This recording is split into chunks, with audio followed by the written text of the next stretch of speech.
Hello everyone, ਸਵਾਗਤ ਹੈ ਜੀ ਤੁਹਾਡਾ ਸਾਡੇ YouTube ਚੈਨਲ ਸਰਵ ਸਟੱਡੀ ਕਲਾਸਿਸ ਦੇ ਉੱਪਰ। ਤੇ ਅੱਜ ਆਪਾਂ ਡਿਸਕਸ ਕਰਨ ਜਾ ਰਹੇ ਹਾਂ ਆਪਣੇ ਪੰਜਾਬੀ ਦੇ ਵਾਰਤਕਕਾਰ ਬਿਹਾਰੀ ਲਾਲ ਪੁਰੀ। ਠੀਕ ਹੈ ਜੀ। ਤਾਂ ਮਾਸਟਰ ਕੈਡਰ ਪੰਜਾਬੀ ਦੇ ਸਿਲੇਬਸ ਦੇ ਵਿੱਚ ਇਹ ਵਾਰਤਕਕਾਰ ਆਪਾਂ ਨੂੰ ਲੱਗੇ ਹੋਏ ਨੇ, ਬਿਹਾਰੀ ਲਾਲ ਪੁਰੀ। ਤਾਂ ਇਸ ਦੇ ਨਾਲ ਰਿਲੇਟਡ ਜਿੰਨੀ ਵੀ ਮਹੱਤਵਪੂਰਨ ਜਾਣਕਾਰੀ ਹੈ, ਜਿੰਨੇ ਵੀ ਕੁਐਸਚਨ ਪੇਪਰ ਦੇ ਵਿੱਚ ਆਉਂਦੇ ਨੇ, ਸਾਰੇ ਦੇ ਸਾਰੇ ਤੁਹਾਨੂੰ ਇਸ ਲੈਕਚਰ ਦੇ ਵਿੱਚ ਕਵਰ ਕਰਾਏ ਜਾਣਗੇ। ਬਹੁਤ ਹੀ ਧਿਆਨ ਦੇ ਨਾਲ ਤੁਸੀਂ ਲੈਕਚਰ ਨੂੰ ਸੁਣਨਾ ਹੈ। ਇਸ ਮਤਲਬ ਲੈਕਚਰ ਦੇ ਵਿੱਚ ਹਰੇਕ ਲਾਈਨ ਦੇ ਵਿੱਚ ਇੱਕ ਕੁਐਸਚਨ ਪਿਆ ਹੈ। ਠੀਕ ਹੈ ਜੀ। ਬਹੁਤ ਧਿਆਨ ਦੇ ਨਾਲ ਤੁਸੀਂ ਇਹਨੂੰ ਸਮਝਣਾ ਹੈ। ਜਿਹੜੇ ਆਪਣੇ ਇਹ ਵਾਰਤਕਕਾਰ ਨੇ ਬਿਹਾਰੀ ਲਾਲ ਪੁਰੀ, ਇਹਨਾਂ ਨੇ ਸਿੱਖਿਆ ਦੇ ਖੇਤਰ ਦੇ ਵਿੱਚ ਬਹੁਤ ਜ਼ਿਆਦਾ ਕੰਮ ਕੀਤਾ ਹੈ। ਠੀਕ ਹੈ ਜੀ। ਤਾਂ ਇਹਨਾਂ ਦੀ ਆਪਾਂ ਪੂਰੀ ਜਾਣਕਾਰੀ ਜਿਹੜੀ ਹੈ ਉਹ ਡਿਸਕਸ ਕਰਦੇ ਹਾਂ। ਤਾਂ ਸਭ ਤੋਂ ਪਹਿਲਾਂ ਆਪਾਂ ਦੇਖਦੇ ਹਾਂ ਜੀ ਇਹਨਾਂ ਦਾ ਜੀਵਨ ਕਾਲ। ਠੀਕ ਹੈ ਜੀ। ਇਹਨਾਂ ਦਾ ਜੀਵਨ ਕਾਲ ਕੀ ਹੈ? 1830 ਤੋਂ ਲੈ ਕੇ 1885 ਈਸਵੀ। ਠੀਕ ਹੈ ਜੀ। ਇਹ ਇਹਨਾਂ ਦਾ ਜੀਵਨ ਕਾਲ ਹੈ। ਅੱਗੇ ਇਹਨਾਂ ਦਾ ਜਨਮ ਸਥਾਨ, ਕਿ ਇਹਨਾਂ ਦਾ ਜਨਮ ਕਿੱਥੇ ਹੁੰਦਾ ਹੈ? ਇਹਨਾਂ ਦਾ ਜਨਮ ਹੁੰਦਾ ਜੀ ਜ਼ਿਲ੍ਹਾ ਗੁਰਦਾਸਪੁਰ ਦੇ ਪਿੰਡ ਬਹਿਰਾਮਪੁਰ ਦੇ ਵਿੱਚ। ਠੀਕ ਹੈ ਜੀ। ਇਹ ਦੋਨੋਂ ਕੁਐਸਚਨ ਤੁਸੀਂ ਚੰਗੀ ਤਰ੍ਹਾਂ ਯਾਦ ਕਰ ਲੈਣੇ। ਇਹਨਾਂ ਦਾ ਜੀਵਨ ਵੀ ਪੁੱਛਿਆ ਜਾ ਸਕਦਾ ਤੁਹਾਨੂੰ ਪੇਪਰ ਦੇ ਵਿੱਚ, ਅਤੇ ਜਨਮ ਸਥਾਨ ਵੀ ਪੁੱਛਿਆ ਜਾ ਸਕਦਾ। ਠੀਕ ਹੈ ਜੀ। ਅਗਲੇ ਜਿਹੜੇ ਆਪਣੇ ਕੋਲੇ ਮਹੱਤਵਪੂਰਨ ਕੁਐਸਚਨ ਬਣਦੇ ਹੈਗੇ ਆ, ਉਹ ਆਉਂਦੇ ਹੈਗੇ ਆ, ਕੋਈ ਵੀ ਵਾਰਤਕਕਾਰ ਹੈ, ਕੋਈ ਵੀ ਤੁਹਾਡੇ ਕੋਲੇ ਲੇਖਕ ਹੈ, ਉਹਦਾ ਕੁਐਸਚਨ ਪੁੱਛਿਆ ਜਾਂਦਾ ਆਪਾਂ ਨੂੰ ਕਿ ਉਹ ਕਿਹੜੇ ਕਾਲ ਦਾ ਅਤੇ ਕਿਹੜੇ ਪੜਾਅ ਦਾ। ਠੀਕ ਹੈ ਜੀ। ਇਹਨਾਂ ਨੂੰ ਤੁਸੀਂ ਚੰਗੀ ਤਰ੍ਹਾਂ ਯਾਦ ਕਰ ਲੈਣਾ। ਤਾਂ ਅਗਲਾ ਚੀਜ਼ ਹੈਗਾ ਤੁਹਾਡੇ ਕੋਲੇ ਕਿ ਜਿਹੜੇ ਬਿਹਾਰੀ ਲਾਲ ਪੁਰੀ ਜੀ ਹੈ, ਇਹ ਕਿਹੜੇ ਕਾਲ ਦੇ ਵਾਰਤਕਕਾਰ ਨੇ? ਤਾਂ ਇਹ ਜਾਗਰਤੀ ਕਾਲ ਦੇ ਵਾਰਤਕਕਾਰ ਨੇ। ਠੀਕ ਹੈ ਜੀ। ਜਿਵੇਂ ਤੁਸੀਂ ਜਾਣਦੇ ਹੋ, ਜਿਹੜਾ ਕਿਰਪਾਲ ਸਿੰਘ ਕਸੇਲ ਹੈ, ਉਹਨੇ ਕਾਲ ਦੇ ਹਿਸਾਬ ਨਾਲ ਵਾਰਤਕਕਾਰਾਂ ਦੀ ਵੰਡ ਕੀਤੀ ਹੈ। ਤਾਂ ਉਸ ਵੰਡ ਦੇ ਅਕੋਰਡਿੰਗਲੀ ਇਹ ਆਪਣੇ ਕੋਲੇ ਜਾਗਰਤੀ ਕਾਲ ਦੇ ਵਾਰਤਕਕਾਰ ਬਣਦੇ ਨੇ। ਅਗਲਾ ਕੁਐਸਚਨ ਆਪਣੇ ਕੋਲੇ ਹੈ ਵੀ ਕਿਹੜੇ ਪੜਾਅ ਦੇ ਵਾਰਤਕਕਾਰ ਨੇ? ਤੇ ਕਿਹੜੇ ਪੜਾਅ ਦੇ ਵਾਰਤਕਕਾਰ ਨੇ? ਇਹ ਪਹਿਲੇ ਪੜਾਅ ਦੇ। ਠੀਕ ਹੈ ਜੀ। ਜਿਹੜੇ ਰਜਿੰਦਰ ਸਿੰਘ ਸੇਖੋਂ ਜੀ ਹੈ ਆਪਣੇ ਪੰਜਾਬੀ ਦੇ ਵਿਦਵਾਨ, ਉਹਨਾਂ ਨੇ ਪੜਾਅ ਦੇ ਹਿਸਾਬ ਨਾਲ ਵਾਰਤਕਕਾਰਾਂ ਦੀ ਵੰਡ ਕੀਤੀ ਹੈ। ਤਾਂ ਇਹ ਪੜਾਅ ਦੇ ਅਕੋਰਡਿੰਗਲੀ ਪਹਿਲੇ ਪੜਾਅ ਦੇ ਵਾਰਤਕਕਾਰ ਬਣਦੇ ਹੈ। ਠੀਕ ਹੈ ਜੀ। ਅਤੇ ਨੈਕਸਟ ਆਪਾਂ ਗੱਲ ਕਰਦੇ ਹਾਂ ਜੀ ਇਹਨਾਂ ਦੇ ਨਾਲ ਜਿੰਨੀ ਵੀ ਮਹੱਤਵਪੂਰਨ ਜਾਣਕਾਰੀ ਹੈ। ਇਹਨਾਂ ਦੀ ਮਹੱਤਵਪੂਰਨ ਜਾਣਕਾਰੀ ਦੇ ਵਿੱਚ ਪਹਿਲਾ ਪੁਆਇੰਟ ਆਪਣੇ ਕੋਲੇ ਆਉਂਦਾ ਹੈਗਾ, ਇਹ ਬਾਬਾ ਸ਼ਾਂਗਾ ਦੇ ਵੰਸ਼ ਵਿੱਚੋਂ ਸਨ। ਠੀਕ ਹੈ ਜੀ। ਬਾਬਾ ਸ਼ਾਂਗਾ ਕੌਣ ਸੀਗੇ? ਜਿਹੜੇ ਆਪਣੇ ਸੁਤੰਤਰਤਾ ਸੰਗਰਾਮੀ ਸੀਗੇ, ਉਹਨਾਂ ਦੇ ਵਿੱਚ ਇਹਨਾਂ ਦਾ ਮਹੱਤਵਪੂਰਨ ਮਤਲਬ ਕੰਮ ਕੀਤਾ ਬਾਬਾ ਸ਼ਾਂਗਾ ਜੀ ਨੇ। ਅਤੇ ਬਿਹਾਰੀ ਲਾਲ ਪੁਰੀ ਜੀ ਵਿਦਵਾਨਾਂ ਦਾ ਮੰਨਣਾ ਹੈ ਕਿ ਬਾਬਾ ਸ਼ਾਂਗਾ ਦੇ ਵੰਸ਼ ਵਿੱਚੋਂ ਸਨ। ਠੀਕ ਹੈ ਜੀ। ਅਗਲਾ ਇਹਨਾਂ ਬਾਰੇ ਪੁਆਇੰਟ ਜਿਹੜਾ ਆਪਣੇ ਕੋਲੇ ਬਣਦਾ, ਇਹ ਨਕਸ਼ਾ ਨਵੀਸ ਦਾ ਕੰਮ ਕਰਦੇ ਸੀ। ਠੀਕ ਹੈ ਜੀ। ਆਪਣੀ ਜਿਹੜੀ ਸਟੱਡੀ ਆ ਉਹਨੂੰ ਕੰਪਲੀਟ ਕਰਨ ਤੋਂ ਬਾਅਦ ਇਹਨਾਂ ਨੇ ਕੁਛ ਸਮੇਂ ਦੇ ਲਈ ਨਕਸ਼ਾ ਨਵੀਸ ਦਾ ਕੰਮ ਵੀ ਜਿਹੜਾ ਹੈਗਾ ਕੀਤਾ। ਠੀਕ ਹੈ ਜੀ। ਅਗਲਾ ਮੋਸਟ ਇੰਪੋਰਟੈਂਟ ਕੁਐਸਚਨ ਇਹਦੇ 'ਚ ਉਹ ਕੀ ਹੈਗਾ ਕਿ ਇਹਨਾਂ ਦਾ ਮੁੱਖ ਖੇਤਰ ਕਿਹੜਾ ਹੈ? ਠੀਕ ਹੈ ਜੀ। ਅਤੇ ਇਹਨਾਂ ਦੀ ਰਚਨਾ ਕਰਨ ਦਾ ਮੁੱਖ ਖੇਤਰ, ਇਹ ਤੁਹਾਡੇ ਕੋਲੇ ਸਭ ਤੋਂ ਇੰਪੋਰਟੈਂਟ ਕੁਐਸਚਨ ਰਹੇਗਾ ਕਿ ਇਹਨਾਂ ਦੀ ਰਚਨਾ ਦਾ ਖੇਤਰ ਕੀ ਹੈਗਾ। ਇਹਨਾਂ ਦਾ ਮੁੱਖ ਖੇਤਰ ਵਿੱਦਿਆ ਸਿੱਖਿਆ ਸੰਬੰਧੀ ਰਚਨਾ ਕੀਤੀ ਹੈ। ਠੀਕ ਹੈ ਜੀ। ਵਿੱਦਿਆ ਕਹਿ ਲਓ, ਸਿੱਖਿਆ ਕਹਿ ਲਓ, ਉਸ ਦੇ ਨਾਲ ਸੰਬੰਧਿਤ ਰਚਨਾ ਹੀ ਇਹਨਾਂ ਨੇ ਕੀਤੀ ਹੈ। ਅਤੇ ਆਪਣੇ ਪੰਜਾਬੀ ਦੇ ਪਹਿਲੇ ਵਾਰਤਕਕਾਰ ਹੈ ਜਿਨ੍ਹਾਂ ਨੇ ਸਿੱਖਿਆ ਨਾਲ ਸੰਬੰਧਿਤ ਨਿਬੰਧ ਲਿਖੇ ਆ, ਸਿੱਖਿਆ ਨਾਲ ਸੰਬੰਧਿਤ ਰਚਨਾਵਾਂ ਜਿਹੜੀਆਂ ਕੀਤੀਆਂ ਹੈਗੀਆਂ। ਇਹਨੂੰ ਅਸੀਂ ਬਹੁਤ ਚੰਗੀ ਤਰ੍ਹਾਂ ਯਾਦ ਕਰਨਾ ਹੈ। ਠੀਕ ਹੈ ਜੀ। ਨੈਕਸਟ ਆਪਣੇ ਕੋਲੇ ਫੋਰਥ ਪੁਆਇੰਟ ਦੀ ਆਪਾਂ ਗੱਲ ਕਰਦੇ ਹਾਂ। ਤਾਂ ਫੋਰਥ ਪੁਆਇੰਟ ਆਪਣੇ ਕੋਲੇ ਹੈਗਾ ਗਾ ਕਿ ਇਹ ਪਹਿਲੀ ਵਾਰ ਪੱਛਮੀ ਕਲਾ ਨੂੰ ਪੰਜਾਬੀ ਵਿੱਚ ਲੈ ਕੇ ਆਏ ਹੈ। ਠੀਕ ਹੈ। ਜਿਹੜਾ ਨਿਬੰਧ ਸੀਗਾ ਇਹ ਪੱਛਮੀ ਕਲਾ ਦੇ ਵਿੱਚ, ਪੱਛਮ ਦੇ ਵਿੱਚ ਪ੍ਰਸਿੱਧ ਸੀਗਾ ਆਪਣੇ ਕੋਲ ਇਹ ਸਾਹਿਤ ਦਾ ਰੂਪ, ਪਰ ਇਹਨੂੰ ਬਿਹਾਰੀ ਲਾਲ ਪੁਰੀ ਜੀ ਪੰਜਾਬ ਦੇ ਵਿੱਚ ਲੈ ਕੇ ਆਏ। ਤੁਸੀਂ ਯਾਦ ਰੱਖਣਾ ਹੈ ਕਿ ਕਿਹੜੇ ਵਾਰਤਕਕਾਰ ਲੈ ਕੇ ਆਏ ਨੇ? ਬਿਹਾਰੀ ਲਾਲ ਪੁਰੀ। ਠੀਕ ਹੈ ਜੀ। ਅੱਗੇ ਇਹਨਾਂ ਨੇ ਸਕੂਲੀ ਸਿੱਖਿਆ ਬਾਰੇ ਬਹੁਤ ਜ਼ਿਆਦਾ ਕੰਮ ਕੀਤਾ ਹੈ। ਠੀਕ ਹੈ। ਇਹਨਾਂ ਦਾ ਮੇਨ ਫੋਕਸ ਜਿਹੜਾ ਰਿਹਾ ਹੈ ਉਹ ਸਕੂਲ ਸਿੱਖਿਆ ਦੇ ਉੱਪਰ ਹੀ ਰਿਹਾ ਹੈਗਾ। ਤਾਂ ਸਕੂਲੀ ਸਿੱਖਿਆ ਬਾਰੇ ਰਚਨਾ ਕਰਨ ਵਾਲੇ ਪਹਿਲੇ ਵਾਰਤਕਕਾਰ ਕੌਣ ਨੇ? ਬਿਹਾਰੀ ਲਾਲ ਪੁਰੀ। ਠੀਕ ਹੈ ਜੀ। ਇਹ ਕੁਐਸਚਨ ਪੇਪਰ ਦੇ ਵਿੱਚ ਆ ਸਕਦਾ ਕਿ ਸਕੂਲੀ ਸਿੱਖਿਆ ਬਾਰੇ ਰਚਨਾ ਕਰਨ ਵਾਲੇ ਪਹਿਲੇ ਵਾਰਤਕਕਾਰ ਕੌਣ ਨੇ? ਤਾਂ ਆਪਣਾ ਆਨਸਰ ਹੋਏਗਾ ਬਿਹਾਰੀ ਲਾਲ ਪੁਰੀ। ਠੀਕ ਹੈ ਜੀ। ਅੱਗੇ ਇਹਨਾਂ ਦੇ ਲਿਖਣ ਦਾ ਵਿਸ਼ਾ ਕੀ ਰਿਹਾ ਹੈਗਾ? ਅਤੇ ਇਹਨਾਂ ਦੇ ਲਿਖਣ ਦਾ ਵਿਸ਼ਾ ਇਤਿਹਾਸ, ਮਿਥਿਹਾਸ, ਧਰਮ ਪਲੱਸ ਨਾਲ ਸਿੱਖਿਆ ਅਤੇ ਸਦਾਚਾਰਕ ਨਿਬੰਧ ਟਾਈਪ ਇਹਨਾਂ ਨੇ ਲਿਖੇ ਹੈਗੇ। ਇਹ ਇਹਨਾਂ ਦੇ ਲਿਖਣ ਦਾ ਵਿਸ਼ਾ ਰਿਹਾ ਹੈ। ਠੀਕ ਹੈ। ਲਿਖਣ ਦਾ ਵਿਸ਼ਾ ਵੀ ਆਪਾਂ ਨੂੰ ਪੇਪਰ ਦੇ ਵਿੱਚ ਪੁੱਛ ਲਿਆ ਜਾਂਦਾ ਹੈ। ਠੀਕ ਹੈ ਜੀ। ਤਾਂ ਨੈਕਸਟ ਆਪਾਂ ਡਿਸਕਸ ਕਰਨ ਜਾ ਰਹੇ ਹਾਂ ਵੀ ਇਹਨਾਂ ਨੇ ਕਿੰਨੇ ਨਿਬੰਧ ਲਿਖੇ।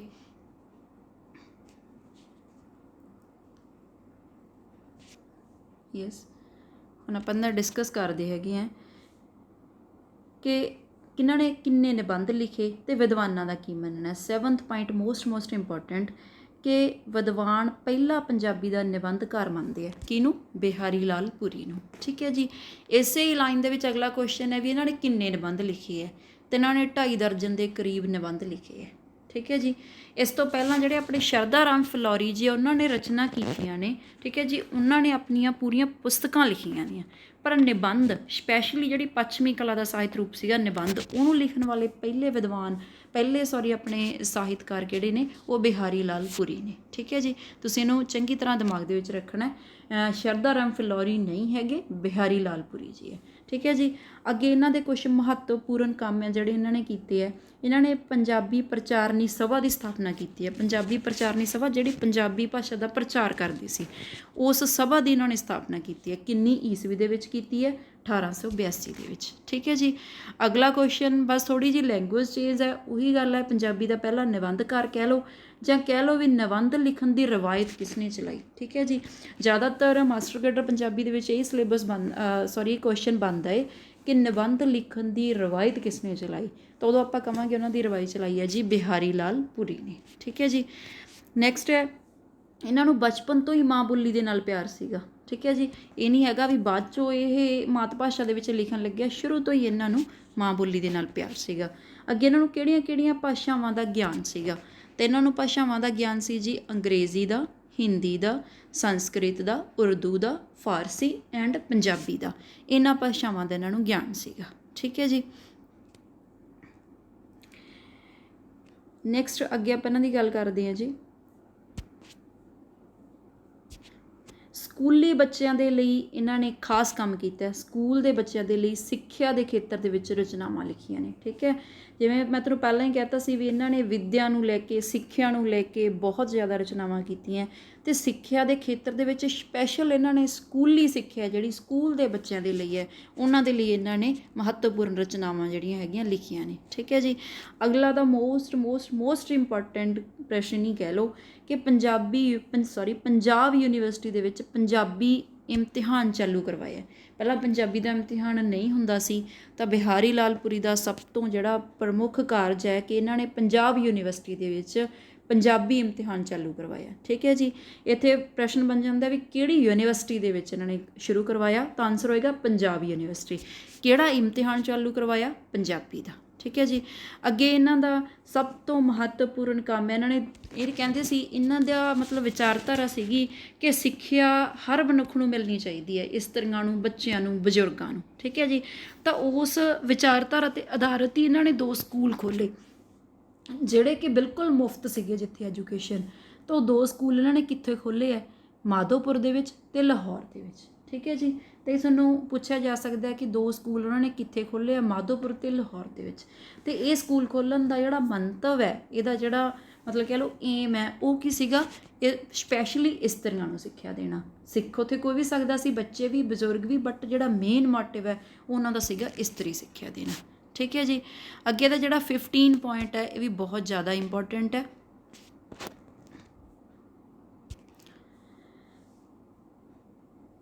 ਪੰਜਾਬੀ ਭਾਸ਼ਾ ਨੂੰ ਪੰਜਾਬ ਦੇ ਵਿੱਚ ਮਾਨਤਾ ਦੇਣ ਦੇ ਲਈ ਹੰਟਰ ਕਮਿਸ਼ਨ ਦੇ ਸਾਹਮਣੇ ਮੈਮੋਰੈਂਡਮ ਪੇਸ਼ ਕੀਤਾ ਹੈ। ਠੀਕ ਹੈ ਜੀ। ਇਹ ਤਾਂ ਬਹੁਤ ਹੀ ਜ਼ਿਆਦਾ ਇੰਪੋਰਟੈਂਟ ਹੈ ਕਿ ਪੰਜਾਬੀ ਭਾਸ਼ਾ ਨੂੰ ਪੰਜਾਬ ਦੇ ਵਿੱਚ ਮਾਨਤਾ ਦੇਣ ਦੇ ਲਈ ਕਿਹੜੇ ਕਮਿਸ਼ਨ ਦੇ ਸਾਹਮਣੇ ਮੈਮੋਰੈਂਡਮ ਪੇਸ਼ ਕੀਤਾ? ਹੰਟਰ ਕਮਿਸ਼ਨ ਦੇ ਸਾਹਮਣੇ। ਠੀਕ ਹੈ ਜੀ। ਕੁਐਸਚਨ ਨੂੰ ਤੁਸੀਂ ਇਹ ਕਮਿਸ਼ਨ ਨੂੰ ਚੰਗੀ ਤਰ੍ਹਾਂ ਯਾਦ ਕਰਕੇ ਰੱਖਣਾ ਹੈ। ਠੀਕ ਹੈ ਜੀ। ਅੱਗੇ ਆਪਾਂ ਦੇਖੀਏ ਤਾਂ ਇਹਨਾਂ ਦੀ ਜਿਹੜੀ ਵਾਰਤਕ ਰਚਨਾ ਸੀ ਉਹਦੀ ਬੋਲੀ ਕੀ ਸੀਗੀ? ਤਾਂ ਉਹਦੀ ਬੋਲੀ ਆਪਣੇ ਕੋਲ ਆਉਂਦੀ ਹੈ ਜੀ ਠੇਠ, ਸਿੱਧੀ ਸਾਦੀ, ਟਕਸਾਲੀ ਅਤੇ ਦੁਆਬੀ ਬੋਲੀ ਦਾ ਪ੍ਰਭਾਵ ਹੈ।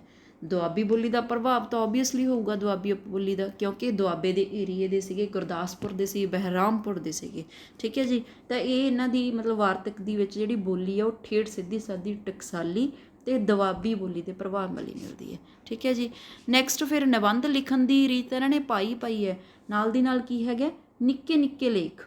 ਪਹਿਲਾਂ ਆਪਣੇ ਜਿਹੜੇ ਨਿਬੰਧ, ਪਹਿਲਾਂ ਤਾਂ ਨਿਬੰਧ ਹੈ ਹੀ ਨਹੀਂ ਸੀਗੇ। ਸੈਕਿੰਡ ਗੱਲ ਕਿ ਨਿਬੰਧ ਜਿਹੜੇ ਸੀ ਬਹੁਤ ਜ਼ਿਆਦਾ ਵੱਡੀ ਫਾਰਮ ਦੇ ਵਿੱਚ ਸੀਗੇ, ਤਾਂ ਨਿੱਕੇ ਨਿੱਕੇ ਨਿਬੰਧ ਲਿਖਣ ਦੀ ਪਿਰਤ ਕਿਹਨਾਂ ਨੇ ਪਾਈ ਆ? ਬਿਹਾਰੀ ਲਾਲ ਪੁਰੀ ਜੀ ਨੇ ਪਾਈ ਹੈ। ਠੀਕ ਹੈ ਜੀ। ਤਾਂ ਇਹਨਾਂ ਦਾ ਆਪਣੇ ਸਾਹਿਤ ਦੇ ਖੇਤਰ ਵਿੱਚ ਬਹੁਤ ਜ਼ਿਆਦਾ ਯੋਗਦਾਨ ਹੈ। ਵਾਰਤਕ ਦੇ ਖੇਤਰ ਦੇ ਵਿੱਚ ਇਹਨਾਂ ਨੇ ਬਹੁਤ ਕੰਮ ਕੀਤਾ ਹੈ। ਤਾਂ ਲਗਭਗ 30 ਦੇ ਕਰੀਬ ਇਹਨਾਂ ਨੇ ਪੁਸਤਕਾਂ ਲਿਖੀਆਂ ਵਾਰਤਕ ਦੀਆਂ। ਠੀਕ ਹੈ ਜੀ। ਇਸ ਤੋਂ ਬਾਅਦ ਦੇਖਦੇ ਹਾਂ ਆਪਾਂ ਇਹਨਾਂ ਦੀ ਰਚਨਾ ਦਾ ਖੇਤਰ। ठीक है जी।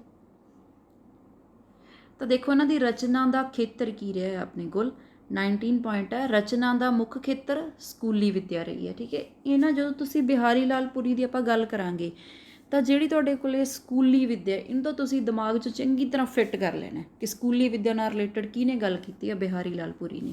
तो इन्हां दी रचना का मुख्य खेतर की रहा हैगा स्कूली विद्या।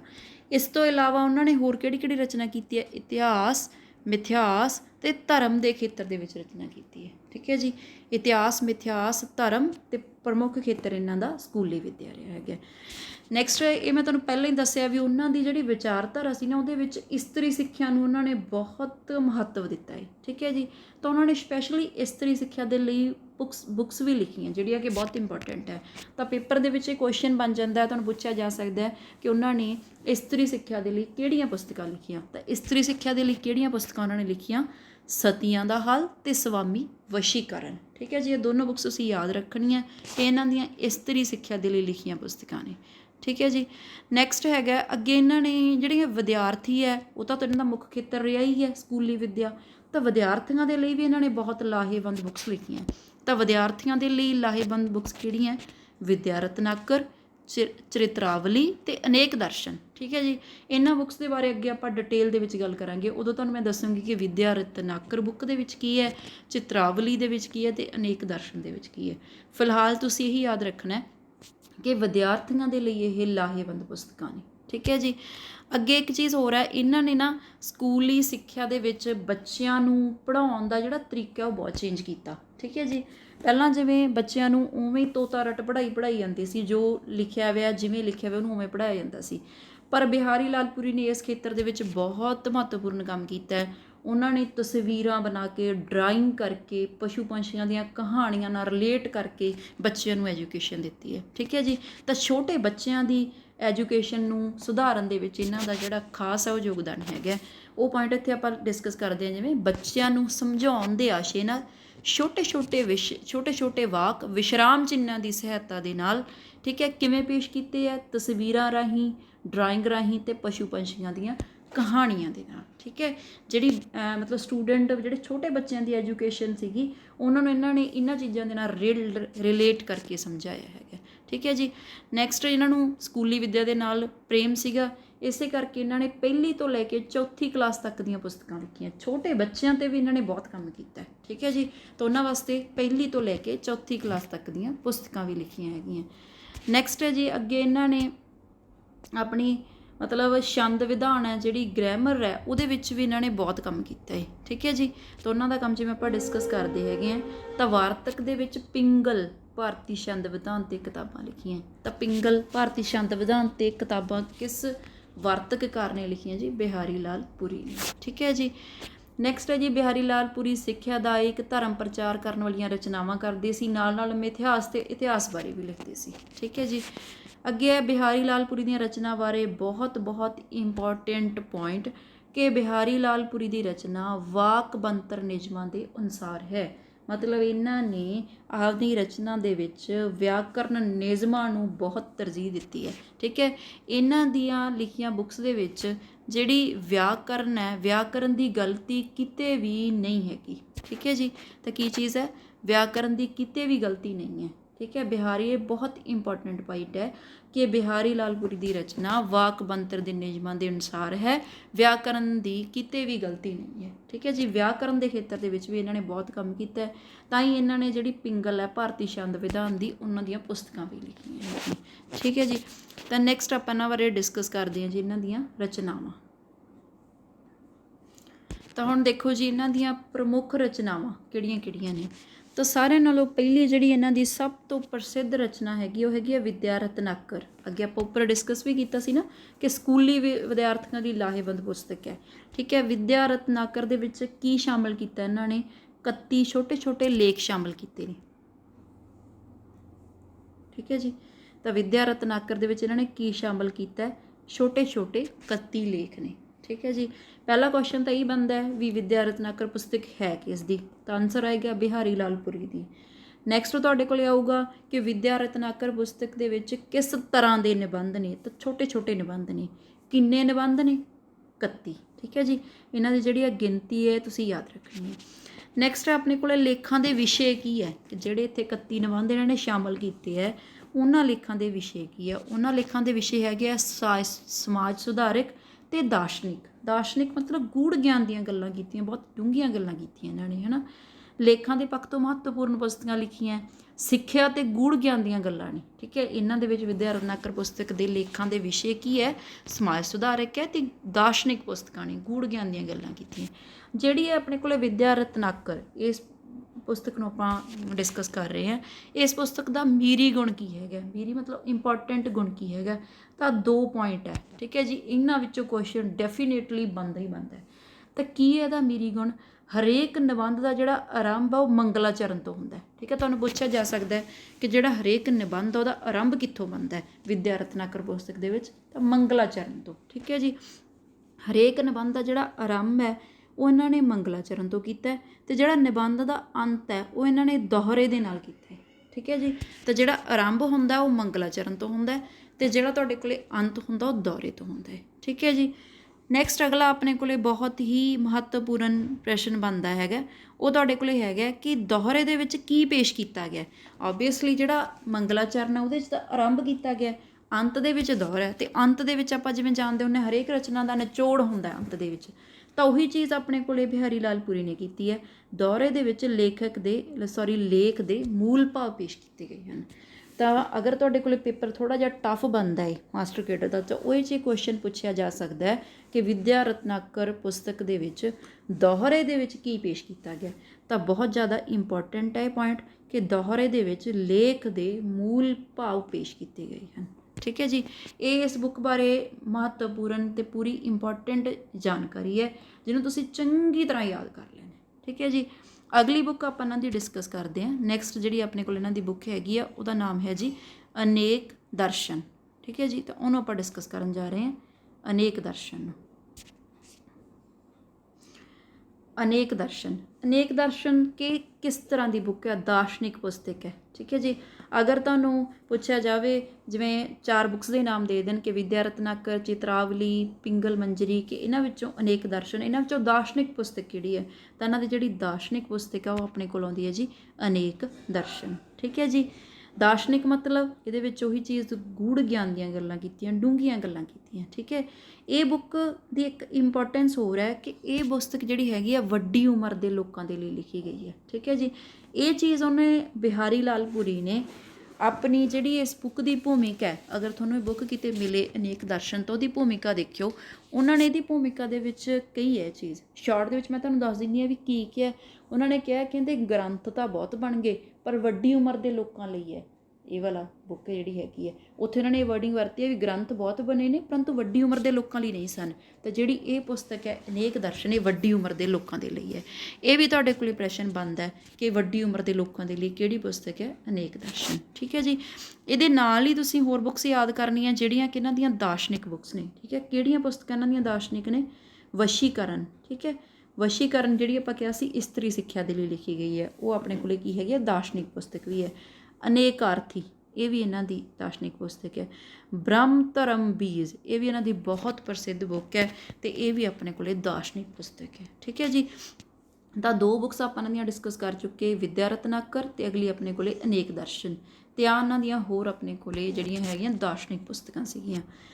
ਅਗਲੀ ਆਪਣੇ ਕੋਲ ਇਹਨਾਂ ਦੀ ਸਾਰੀਆਂ ਰਚਨਾਵਾਂ ਹੀ ਬਹੁਤ ਜ਼ਿਆਦਾ ਮਹੱਤਵਪੂਰਨ ਨੇ। ਤਾਂ ਅਗਲੀ ਆਪਾਂ ਇਹਨਾਂ ਦੀ ਮਹੱਤਵਪੂਰਨ ਰਚਨਾ ਡਿਸਕਸ ਕਰਨ ਜਾ ਰਹੇ ਹਾਂ, ਚਰਿਤਰਾਵਲੀ, ਠੀਕ ਹੈ ਜੀ। ਜਿਹੜੀ ਇਹ ਚਰਿਤਰਾਵਲੀ ਹੈ ਇਹ ਬੁੱਕਸ ਦੇ ਵਿੱਚ ਇੱਕ ਹਿਸਾਬ ਦੀ ਨਾ ਇਹ ਮਤਲਬ ਜੀਵਨੀ ਬੁੱਕ ਹੈ, ਠੀਕ ਹੈ। ਜਿਹਨੂੰ ਕੀ ਕਿਹਾ ਜਾਂਦਾ ਗਾ, ਇਹ ਬੁੱਕ ਦੀ ਵਿਧਾ ਕੀ ਹੈ, ਅਗਰ ਤੁਹਾਨੂੰ ਇਹ ਪ੍ਰਸ਼ਨ ਬਣ ਜੇ ਕਿ ਚਿਤਰਾਵਲੀ ਪੁਸਤਕ ਦੀ ਕੀ ਵਿਧਾ ਹੈ, ਤੇ ਜੀਵਨੀ ਸੰਗ੍ਰਹਿ ਹੈ, ਠੀਕ ਹੈ ਜੀ। ਇਹਦੇ 'ਚ ਕੀ ਮਤਲਬ ਪੇਸ਼ ਕੀਤਾ ਬਿਹਾਰੀ ਲਾਲ ਪੁਰੀ ਜੀ ਨੇ, ਭਾਰਤ ਦੀਆਂ 9 ਬਹਾਦਰ ਇਸਤਰੀਆਂ ਦੇ ਜੀਵਨ ਬਾਰੇ ਦੱਸਿਆ, ਠੀਕ ਹੈ। 9 ਆਪਣੇ ਕੋਲੇ ਭਾਰਤ ਦੀਆਂ ਜਿਹੜੀਆਂ ਪ੍ਰਸਿੱਧ ਇਸਤਰੀਆਂ ਉਹਨਾਂ ਦੇ ਜੀਵਨ ਬਾਰੇ ਦੱਸਿਆ ਗਿਆ ਚਿਤਰਾਵਲੀ ਬੁੱਕ ਦੇ ਵਿੱਚ, ਠੀਕ ਹੈ ਜੀ। ਇਸ ਬੁੱਕ ਦਾ ਮੁੱਖ ਜਿਹੜਾ ਉਦੇਸ਼ ਹੈ ਉਹ ਕੀ ਹੈਗਾ ਆਪਣੇ ਕੋਲੇ,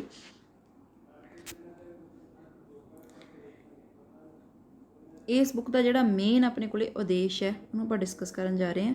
ਤਾਂ ਇਸ ਬੁੱਕ ਦਾ ਉਦੇਸ਼ ਹੈ ਪ੍ਰੇਰਨਾ ਅਤੇ ਸਿੱਖਿਆ ਦੇਣਾ। ਮਤਲਬ ਇਹਦਾ ਮਤਲਬ ਇਹ ਹੈ ਕਿ ਜਦੋਂ ਇਸਤਰੀਆਂ ਇਸ ਬੁੱਕ ਨੂੰ ਦੇਖਣਗੀਆਂ ਜਾਂ ਬੱਚੇ ਇਸ ਬੁੱਕ ਨੂੰ ਦੇਖਣਗੇ ਕਿ ਇਸਤਰੀਆਂ ਦੇ ਜੀਵਨ ਤੋਂ ਪ੍ਰਭਾਵਿਤ ਹੋਣਗੇ ਕਿ ਇੰਨੀਆਂ ਬਹਾਦਰ ਇਸਤਰੀਆਂ ਸੀ, ਤਾਂ ਉਹਨਾਂ ਨੂੰ ਦੇਖ ਕੇ ਉਹਨਾਂ ਦੇ ਵਿੱਚ ਵੀ ਸਿੱਖਿਆ ਦੀ ਭਾਵਨਾ ਜਿਹੜੀ ਹੈਗੀ ਹੈ ਉਹ ਜਾਗਰਿਤ ਹੋਊਗੀ। ਤਾਂ ਇਸ ਪ੍ਰੇਰਨਾ ਨੂੰ, ਸਿੱਖਿਆ ਦੇ ਭਾਵ ਨੂੰ ਵਿਦਿਆਰਥੀਆਂ ਦੇ ਵਿੱਚ ਤੇ ਮਤਲਬ ਔਰਤਾਂ ਦੇ ਵਿੱਚ ਜਗਾਉਣ ਦੇ ਲਈ ਇਹਨਾਂ ਨੇ ਇਹ ਬੁੱਕ ਲਿਖੀ ਹੈ ਜਿਹੜੀ ਕਿ ਚਿਤਰਾਵਲੀ ਹੈ। ਠੀਕ ਹੈ ਜੀ। ਇਸ ਬੁੱਕ ਦੇ ਵਿੱਚ ਇੱਕ ਚੀਜ਼ ਹੋਰ ਹੈ, ਅਖੀਰ ਦੇ ਵਿੱਚ 29 ਬੁਝਾਰਤਾਂ ਸ਼ਾਮਲ ਨੇ। ਠੀਕ ਹੈ, ਤੁਹਾਨੂੰ ਇਹ ਪੁੱਛਿਆ ਜਾ ਸਕਦਾ ਹੈ ਕਿ ਅਖੀਰ ਦੇ ਵਿੱਚ ਕੀ ਸ਼ਾਮਲ ਕੀਤਾ ਗਿਆ? ਬੁਝਾਰਤਾਂ। ਅਗਲਾ ਪ੍ਰਸ਼ਨ ਤੁਹਾਡੇ ਕੋਲੇ ਬਣ ਸਕਦਾ ਹੈ ਕਿ ਕਿੰਨੀਆਂ ਬੁਝਾਰਤਾਂ ਪੇਸ਼ ਕੀਤੀਆਂ ਗਈਆਂ, ਤਾਂ ਉਹਦਾ ਆਨਸਰ ਆਪਣੇ ਕੋਲੇ ਆਊਗਾ ਜੀ 29, ਕਿ 29 ਜਿਹੜੀਆਂ ਹੈਗੀਆਂ ਬੁਝਾਰਤਾਂ ਦੇ ਵਿੱਚ ਪੇਸ਼ ਕੀਤੀਆਂ ਗਈਆਂ ਨੇ। ਠੀਕ ਹੈ ਜੀ। ਅਗਲੀ ਆਪਾਂ ਇਹਨਾਂ ਦੀ ਬਹੁਤ ਪ੍ਰਸਿੱਧ ਪੁਸਤਕ ਡਿਸਕਸ ਕਰਨ ਜਾ ਰਹੇ ਹਾਂ ਜਿਹੜੀ ਕਿ ਵਿਆਕਰਨ ਵਾਲੇ ਹੈ, ਪਿੰਗਲ ਮੰਜਰੀ। ਠੀਕ ਹੈ, ਸ਼ਬਦ ਵਿਧਾਨ ਬਾਰੇ ਹੈ, ਭਾਰਤੀ ਸ਼ਬਦ ਵਿਧਾਨ 'ਤੇ ਆਧਾਰਿਤ ਪੁਸਤਕ ਹੈ ਜਿਹੜੀ ਕਿ ਆਪਣੇ ਕੋਲੇ ਪਿੰਗਲ ਮੰਜਰੀ ਹੈ। ਜਿਵੇਂ ਅਰੂਜ਼ ਹੈ ਉਹ ਫਾਰਸੀ ਦੇ ਛੰਦ ਵਿਧਾਨ ਦੀ ਪੁਸਤਕ ਹੈ, ਉਸੇ ਤਰੀਕੇ ਦੇ ਨਾਲ ਜਿਹੜੀ ਪਿੰਗਲ ਮੰਜਰੀ ਹੈ ਇਹ ਭਾਰਤੀ ਦੇ ਛੰਦ ਵਿਧਾਨ ਦੀ ਪੁਸਤਕ ਹੈ। ਅਤੇ ਲਿਖੀ ਕਿਹਨੇ ਹੈ ਜੀ? ਬਿਹਾਰੀ ਲਾਲ ਪੁਰੀ ਨੇ। ਠੀਕ ਹੈ, ਤੁਸੀਂ ਯਾਦ ਰੱਖਣਾ ਕਿ ਜਿਹੜੀ ਪਿੰਗਲ ਮੰਜਰੀ ਭਾਰਤੀ ਛੰਦ ਵਿਧਾਨ 'ਤੇ ਆਧਾਰਿਤ ਪੁਸਤਕ ਹੈ ਉਹ ਬਿਹਾਰੀ ਲਾਲ ਪੁਰੀ ਜੀ ਨੇ ਲਿਖੀ ਹੈ। ਠੀਕ ਹੈ ਜੀ। ਅਗਲਾ ਆਪਾਂ ਦੇਖਦੇ ਹਾਂ ਇਹਨਾਂ ਨੇ ਪੰਜਾਬੀ ਦਾ ਵਿਆਕਰਨ ਲਿਖਿਆ। ਵੈਸੇ ਤੁਸੀਂ ਜਾਣਦੇ ਹੋ ਕਿ ਆਪਣੇ ਕੋਲੇ ਪੰਜਾਬੀ ਦਾ ਵਿਆਕਰਨ ਜਿਹੜਾ ਹੈ ਉਹ ਵਿਲੀਅਮ ਕੇਰੀ ਜੀ ਨੇ ਲਿਖਿਆ। ਠੀਕ ਹੈ ਜੀ। ਪਰ ਜਿਹੜਾ ਗੁਰਮੁਖੀ ਭਾਸ਼ਾ ਦੇ ਵਿੱਚ ਪਹਿਲੀ ਵਾਰੀ ਵਿਆਕਰਨ ਲਿਖਿਆ, ਪਹਿਲੀ ਵਾਰ ਵਿਆਕਰਨ ਲਿਖਣ ਦਾ ਸਿਹਰਾ ਉਹ ਬਿਹਾਰੀ ਲਾਲ ਪੁਰੀ ਜੀ ਨੂੰ ਜਾਂਦਾ ਹੈ। ਠੀਕ ਹੈ ਜੀ। ਪੰਜਾਬੀ ਵਿਆਕਰਨ ਕਿਹੜੀ ਭਾਸ਼ਾ ਦੇ ਵਿੱਚ? ਗੁਰਮੁਖੀ ਦੇ ਵਿੱਚ। ਠੀਕ ਹੈ ਜੀ। ਤਾਂ ਇਹਦੇ ਬਾਰੇ ਮੈਂ ਤੁਹਾਨੂੰ ਥੋੜ੍ਹੀ ਜਿਹੀ ਡਿਟੇਲ ਦੱਸ ਦਿੰਦੀ ਹਾਂ ਕਿ ਜਿਹੜੀ ਪੰਜਾਬੀ ਵਿਆਕਰਨ ਹੈਗੀ ਹੈ ਇਹ ਪੁਸਤਕ ਬਿਹਾਰੀ ਲਾਲ ਪੁਰੀ ਜੀ ਨੇ ਪੰਜਾਬੀ ਭਾਸ਼ਾ ਦੇ ਵਿੱਚ ਪਹਿਲੀ ਵਾਰ ਵਿਆਕਰਨ ਲਿਖਿਆ। ਠੀਕ ਹੈ ਜੀ। ਕਿਹਨੂੰ ਆਧਾਰ ਬਣਾ ਕੇ ਲਿਖਿਆ ਹੈ? ਇਹ ਪ੍ਰਸ਼ਨ ਵੀ ਤੁਹਾਨੂੰ ਆ ਸਕਦਾ ਹੈ ਕਿ ਬਿਹਾਰੀ ਲਾਲ ਪੁਰੀ ਜੀ ਨੇ ਕਿਸ ਨੂੰ ਆਧਾਰ ਬਣਾ ਕੇ ਲਿਖਿਆ ਹੈ? ਤਾਂ ਇਹ ਲਿਖਿਆ ਗਿਆ ਸੰਸਕ੍ਰਿਤ ਵਿਆਕਰਨ ਨੂੰ ਆਧਾਰ ਬਣਾ ਕੇ। ਠੀਕ ਹੈ ਜੀ। ਸੰਸਕ੍ਰਿਤ ਵਿਆਕਰਨ ਨੂੰ ਆਧਾਰ ਬਣਾ ਕੇ ਲਿਖਿਆ ਗਿਆ। ਠੀਕ ਹੈ ਜੀ। ਉਹ ਮੈਂ ਤੁਹਾਨੂੰ ਪਹਿਲਾਂ ਹੀ ਦੱਸਤਾ ਕਿ ਗੁਰਮੁਖੀ ਦੇ ਵਿੱਚ ਲਿਖਿਆ ਗਿਆ ਹੈ। ਠੀਕ ਹੈ। ਇਹਦਾ ਸੰਨ ਤੁਸੀਂ ਯਾਦ ਰੱਖਣਾ ਕਿ ਕਿਹੜੇ ਸੰਨ ਦੇ ਵਿੱਚ ਇਹਨੂੰ ਲਿਖਿਆ ਗਿਆ? 1867 ਈਸਵੀ ਦੇ ਵਿੱਚ। ਠੀਕ ਹੈ ਜੀ। ਨੈਕਸਟ ਇਹਦੇ ਕਿੰਨੇ ਭਾਗ ਨੇ? ਇਹਦੇ 5 ਭਾਗ ਨੇ। ਠੀਕ ਹੈ ਜੀ।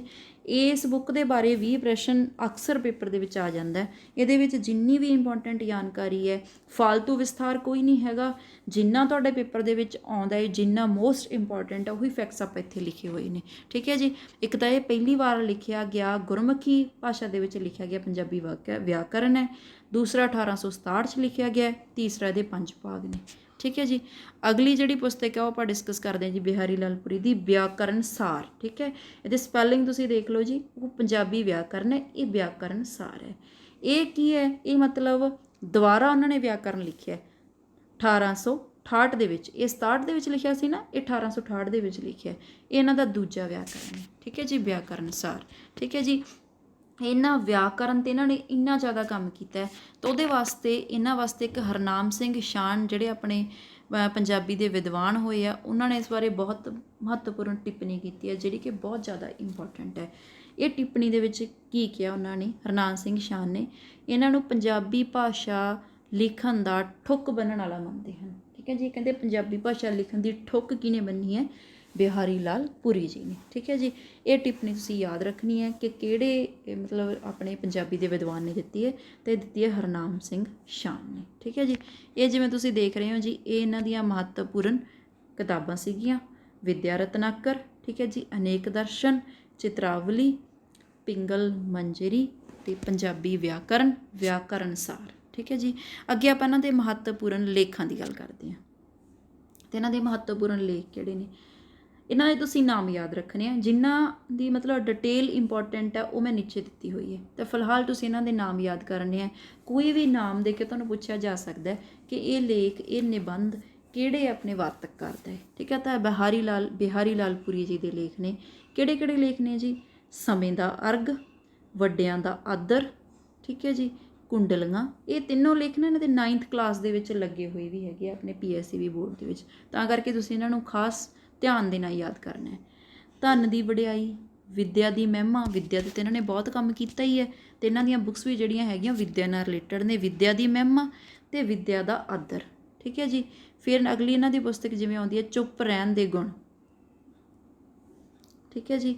ਅਗਲੀ ਗਿਆਨਮਾਲਾ। ਅਗਲੀ ਇਹਨਾਂ ਦੀ ਬੁੱਕ ਇੱਥੇ ਕੌਮਾ ਆਏਗਾ ਵਿਚਾਰ ਕੁੰਡਲੀ। ਅਗਲੀ ਬੁੱਕ ਹੈ ਇਹਨਾਂ ਦੀ ਤੜਕੇ ਜਾਗਣ ਦੇ ਗੁਣ। ਇਹ ਵੀ ਇਹਨਾਂ ਦੀ ਬੁੱਕ ਹੈ ਜੀ। ਬੁੱਧੀ ਦੀ ਵਡਿਆਈ, ਈਸ਼ਵਰ ਦੀ ਸ਼ਕਤੀ। ਪੰਜਾਬ ਵਿੱਦਿਆ ਅਤੇ ਬੋਲੀ ਦੀ ਸੁੰਦਰਤਾ, ਇਹ ਇਹਨਾਂ ਦੀ ਇੱਕੋ ਨਿਬੰਧ ਹੈਗਾ। ਠੀਕ ਹੈ ਜੀ। ਤਾਂ ਇਹ ਸਾਰੇ ਇਹਨਾਂ ਦੇ ਮਹੱਤਵਪੂਰਨ ਲੇਖ ਨੇ ਜਿਹੜੇ ਕਿ ਤੁਸੀਂ ਯਾਦ ਕਰਨੇ ਇਹਨਾਂ ਦੇ ਨਾਮ। ਅੱਗੇ ਜਿਹੜੇ ਇਹਦੇ ਵਿੱਚ ਮਹੱਤਵਪੂਰਨ ਲੇਖ ਹੈ ਉਹਨਾਂ ਦੀ ਆਪਾਂ ਡਿਟੇਲ ਦੇਖਦੇ ਹਾਂ। ਸਮੇਂ ਦਾ ਅਰਗ ਬਹੁਤ ਹੀ ਮਹੱਤਵਪੂਰਨ ਲੇਖ ਹੈ। ਅਗਰ ਤੁਸੀਂ 9th ਦੀ ਬੁੱਕ ਲਓਗੇ ਤਾਂ ਉਹਦੇ ਵਿੱਚ ਇਹ ਲੇਖ ਲੱਗਿਆ ਹੋਇਆ ਵੀ ਇਹ ਸਮੇਂ ਦਾ ਅਰਗ। ਤਾਂ ਇਹਨੂੰ ਤੁਸੀਂ ਪੜ੍ਹਿਓ। ਜਦੋਂ ਤੁਸੀਂ ਇਹਨੂੰ ਪੜ੍ਹੋਗੇ ਫਿਰ ਤੁਹਾਨੂੰ ਪਤਾ ਚੱਲੂ ਕਿ ਬਿਹਾਰੀ ਲਾਲ ਪੁਰੀ ਦੀ ਲਿਖਣ ਦੀ ਸ਼ੈਲੀ ਕਿਵੇਂ ਦੀ, ਉਹਨਾਂ ਦੀ ਵਿਚਾਰਧਾਰਾ ਕੀ ਹੈ। ਠੀਕ ਹੈ ਜੀ। ਵੈਸੇ ਤੁਹਾਨੂੰ ਸ਼ਾਰਟ ਦੇ ਵਿੱਚ ਦੱਸ ਦਿੰਦੀ ਹਾਂ ਕਿ ਸਮੇਂ ਦੇ ਅਰਗ ਦੇ ਵਿੱਚ ਕੀ ਹੁੰਦਾ। ਤਾਂ ਜਿਹੜਾ ਆਪਣੇ ਕੋਲ ਇਹ ਵਾਰਤਕਕਾਰ ਹੈ ਬਿਹਾਰੀ ਲਾਲ ਪੁਰੀ, ਉਹ ਕਹਿੰਦਾ ਵੀ ਮੈਂ ਕਿਸੇ ਮਤਲਬ ਸ਼ਮਸ਼ਾਨ ਭੂਮੀ ਦੇ ਵਿੱਚ ਗਿਆ ਤਾਂ ਉੱਥੇ ਮਤਲਬ ਸਮਾਂ ਲਿਖ ਕੇ ਲਾਇਆ ਹੋਇਆ ਸੀਗਾ ਮੜੀਆਂ ਦੇ ਉੱਪਰ ਵੀ 10 ਸਾਲ 5 ਸਾਲ 4 ਸਾਲ। ਅਤੇ ਕਹਿੰਦੇ ਮੈਨੂੰ ਲੱਗਿਆ ਵੀ ਇਸ ਦੇਸ਼ ਦੇ ਵਿੱਚ ਵੀ ਲੋਕਾਂ ਦੀ ਉਮਰ ਇੰਨੀ ਛੋਟੀ ਹੈ, ਕਿਸੇ ਦੀ 4 ਸਾਲ ਕਿਸੇ ਦੀ 5 ਸਾਲ।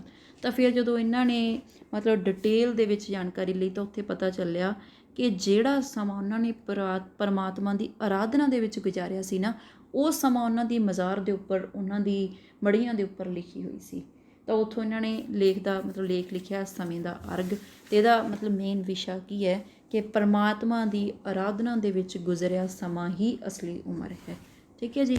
ਅਗਲਾ ਲੇਖ ਜਿਹੜਾ ਹੈਗਾ ਇਹਨਾਂ ਦਾ ਉਹ ਵੀ ਬਹੁਤ ਜ਼ਿਆਦਾ ਇੰਪੋਰਟੈਂਟ ਹੈ, ਵੱਡਿਆਂ ਦਾ ਆਦਰ। ਠੀਕ ਹੈ ਜੀ। ਵੱਡਿਆਂ ਦਾ ਆਦਰ ਦੇ ਵਿੱਚ ਇਹਨਾਂ ਨੇ 5 ਤਰ੍ਹਾਂ ਦੇ ਵੱਡੇ ਦੱਸੇ ਨੇ। ਠੀਕ ਹੈ। ਜਿਵੇਂ ਸਾਕੋਂ ਵੱਡੇ, ਉਮਰ ਦੇ ਵਿੱਚ ਵੱਡੇ, ਹੈ ਨਾ, ਇੱਜ਼ਤ ਵਿੱਚ, ਰਿਸ਼ਤੇ ਵਿੱਚ ਵੱਡੇ, ਇਸ ਤਰ੍ਹਾਂ ਦੇ 5 ਤਰ੍ਹਾਂ ਦੇ ਵੱਡੇ ਦਿੱਤੇ ਹੋਏ ਨੇ। ਇਹ ਵੀ ਲੇਖ ਅਗਰ ਤੁਹਾਨੂੰ ਕਿਤੇ ਮਿਲਿਆ ਤਾਂ ਤੁਸੀਂ ਜ਼ਰੂਰ ਇਹਨੂੰ ਪੜ੍ਹਿਓ। ਠੀਕ ਹੈ ਜੀ। ਅੱਗੇ ਇਹਨਾਂ ਦੀਆਂ ਧਰਮ ਪ੍ਰਚਾਰਕ ਪੁਸਤਕਾਂ, ਜਿਵੇਂ ਆਪਾਂ ਗੱਲ ਕੀਤੀ ਹੈ ਵੀ ਇਹਨਾਂ ਨੇ ਇਸਤਰੀਆਂ ਦੇ ਲਈ, ਵੱਡੀ ਉਮਰ ਦੇ ਲੋਕਾਂ ਦੇ ਲਈ, ਠੀਕ ਹੈ ਜੀ, ਮਿਥਿਹਾਸ, ਇਤਿਹਾਸ ਅਤੇ ਧਰਮ ਸਾਰਿਆਂ ਨੂੰ ਲੈ ਕੇ ਇਹਨਾਂ ਨੇ ਪੁਸਤਕਾਂ ਲਿਖੀਆਂ। ਅਤੇ ਇਹਨਾਂ ਦੀਆਂ ਜਿਹੜੀਆਂ ਧਰਮ ਪ੍ਰਚਾਰਕ ਪੁਸਤਕਾਂ ਨੇ ਉਹ ਕਿਹੜੀਆਂ ਨੇ? ਰਤਨਮਾਲਾ, ਗਿਆਨਮਾਲਾ, ਪ੍ਰਤੀਬਿੰਬ, ਸਤਿਆ ਨਿਰੂਪਣ, ਵਿਚਾਰ ਕੁੰਡਲੀ ਅਤੇ ਪ੍ਰੀਤ ਉਨਿਤ। ਠੀਕ ਹੈ ਜੀ।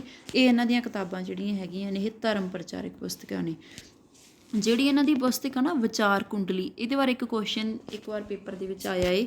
ਕੀ ਪੁੱਛਿਆ ਗਿਆ ਸੀ ਉਹਨਾਂ ਨੇ? ਕਹਿੰਦੇ ਵਿਚਾਰ ਕੁੰਡਲੀ ਦੇ ਵਿੱਚ ਕੀ ਪੇਸ਼ ਕੀਤੇ ਗਏ ਹਨ।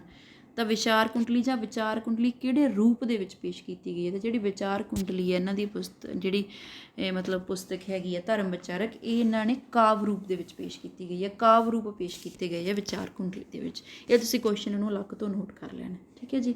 ਹੋਰ ਇਹਨਾਂ ਦੀਆਂ ਪੁਸਤਕਾਂ ਜਿਹੜੀਆਂ ਕਿ ਇੰਪੋਰਟੈਂਟ ਨੇ, ਮਨੋਹਰ ਵਾਰਤਾ, ਬੀਜ ਗਣਿਤ, ਇਸਤਰੀ ਸਿੱਖਿਆ। ਬੀਜ ਗਣਿਤ ਆਪਾਂ ਸਾਰਿਆਂ ਨੇ ਪੜ੍ਹੀ ਹੀ ਹੋਵੇਗੀ। ਠੀਕ ਹੈ ਜੀ। ਅਤੇ ਇਹ ਸੀਗੇ ਅੱਜ ਦੇ ਆਪਣੇ ਵਾਰਤਕਕਾਰ ਜਿਹੜੇ ਹੈਗੇ ਨੇ ਬਿਹਾਰੀ ਲਾਲ ਪੁਰੀ ਜੀ। ਠੀਕ ਹੈ ਜੀ। ਇੱਕ ਵਾਰੀ ਫਿਰ ਮੈਂ ਤੁਹਾਨੂੰ ਦਿਖਾ ਦਿੰਦੀ ਹਾਂ ਸ਼ੁਰੂ ਤੋਂ ਲੈ ਕੇ ਬਿਹਾਰੀ ਲਾਲ ਪੁਰੀ ਜੀ। ਠੀਕ ਹੈ। ਇਹਨਾਂ ਨੇ ਸਿੱਖਿਆ ਦੇ ਖੇਤਰ ਦੇ ਵਿੱਚ ਬਹੁਤ ਕੰਮ ਕੀਤਾ ਹੈ ਬਿਹਾਰੀ ਲਾਲ ਪੁਰੀ। ਅੱਗੇ ਇਹਨਾਂ ਦੇ ਜਨਮ ਹੈ, ਜੀਵਨ ਕਾਲ, ਪੜਾਅ, ਇਹਨੂੰ ਤੁਸੀਂ ਚੰਗੀ ਤਰ੍ਹਾਂ ਯਾਦ ਕਰਨਾ ਹੈ। ਠੀਕ ਹੈ ਜੀ। ਨੈਕਸਟ ਇਹਨਾਂ ਬਾਰੇ ਮਹੱਤਵਪੂਰਨ ਜਾਣਕਾਰੀ ਹੈ। ਜਿਹੜੀ ਇਹ ਮਹੱਤਵਪੂਰਨ ਜਾਣਕਾਰੀ ਦਿੱਤੀ ਗਈ ਹੈ, ਜਿਹੜੇ ਇਹਦੇ ਵਿੱਚ ਪੁਆਇੰਟਸ ਨੇ 1 2 3 4, ਤੁਸੀਂ ਇਹੀ ਕਹਿ ਲਓ ਵੀ ਇਹਦੇ ਹਰੇਕ ਪੁਆਇੰਟ ਦੇ ਵਿੱਚ ਇੱਕ ਕੁਐਸਚਨ ਛਿਪਿਆ ਹੋਇਆ ਹੈ। ਠੀਕ ਹੈ। ਤਾਂ ਇਹ ਸਾਰੇ ਪੁਆਇੰਟਸ ਮਤਲਬ ਮੈਂ ਜਿਹੜੇ ਪਿਛਲੇ ਪੇਪਰ ਉਹਨਾਂ ਨੂੰ ਰੀਡ ਆਊਟ ਕਰਕੇ, ਬੁੱਕਸ ਨੂੰ ਰੀਡ ਆਊਟ ਕਰਕੇ ਫਿਰ ਇਹ ਸਾਰਾ ਬਿਹਾਰੀ ਲਾਲ ਪੁਰੀ ਦਾ ਨਿਚੋੜ ਕੱਢਿਆ। ਠੀਕ ਹੈ। ਅਤੇ ਇਹਨਾਂ ਦੇ ਵਿੱਚੋਂ ਕੋਈ ਵੀ ਕੁਐਸਚਨ ਪੇਪਰ ਦੇ ਵਿੱਚ ਆ ਸਕਦਾ। ਜੇ ਤੁਸੀਂ ਚਾਹੁੰਦੇ ਹੋ ਵੀ ਤੁਹਾਡੀ ਮਾਸਟਰ ਕੇਡਰ ਪੰਜਾਬੀ ਦੇ ਵਿੱਚ ਸਿਲੈਕਸ਼ਨ ਹੋਵੇ ਤਾਂ ਤੁਹਾਨੂੰ ਇਹਨਾਂ ਦਾ ਜਿਹੜਾ ਹਰੇਕ ਪੁਆਇੰਟ ਉਹਨੂੰ ਬਹੁਤ ਧਿਆਨ ਨਾਲ ਪੜ੍ਹਨ ਦੀ ਲੋੜ ਹੈ। ਠੀਕ ਹੈ ਜੀ। ਅੱਗੇ ਇਹਨਾਂ ਦੀਆਂ ਪ੍ਰਮੁੱਖ ਵਾਰਤਕ ਰਚਨਾਵਾਂ ਨੇ ਜਿਹੜੀਆਂ ਕਿ ਬਹੁਤ ਫੇਮਸ ਨੇ। ਠੀਕ ਹੈ ਜੀ। ਇਹਨਾਂ ਨੂੰ ਵੀ ਤੁਸੀਂ ਚੰਗੀ ਤਰ੍ਹਾਂ ਦੇਖ ਲੈਣਾ, ਪੜ੍ਹ ਲੈਣਾ। ਠੀਕ ਹੈ। ਜਿਹੜੀ ਇਹ 'ਚ ਮਹੱਤਵਪੂਰਨ ਜਾਣਕਾਰੀ ਉਹਨਾਂ ਨੂੰ ਤੁਸੀਂ ਯਾਦ ਕਰ ਲੈਣਾ। ਠੀਕ ਹੈ ਜੀ। ਇਹ ਸੀਗੇ ਆਪਣੇ ਬਿਹਾਰੀ ਲਾਲ ਪੁਰੀ ਜੀ। ਧੰਨਵਾਦ ਜੀ ਤੁਹਾਡਾ ਸਾਰਿਆਂ ਦਾ ਬਹੁਤ ਜ਼ਿਆਦਾ। ਅਗਰ ਤੁਹਾਨੂੰ ਵੀਡੀਓ ਵਧੀਆ ਲੱਗੀ ਤਾਂ ਇਹਨੂੰ ਤੁਸੀਂ ਲਾਈਕ, ਸ਼ੇਅਰ ਐਂਡ ਸਾਡੇ ਚੈਨਲ ਨੂੰ ਸਬਸਕ੍ਰਾਈਬ ਜ਼ਰੂਰ ਕਰਿਓ ਜੀ। ਤਾਂ ਆਪਾਂ ਅਗਲੀ ਨੈਕਸਟ ਲੈ ਕੇ ਆਵਾਂਗੇ ਤੁਹਾਡੇ ਕੋਲੇ ਨੈਕਸਟ ਵੀਡੀਓ ਦੇ ਵਿੱਚ ਨੈਕਸਟ ਵਾਰਤਕਕਾਰ। ਠੀਕ ਹੈ ਜੀ। ਧੰਨਵਾਦ ਜੀ ਤੁਹਾਡਾ ਸਾਰਿਆਂ ਦਾ ਬਹੁਤ ਜ਼ਿਆਦਾ। ਓਕੇ।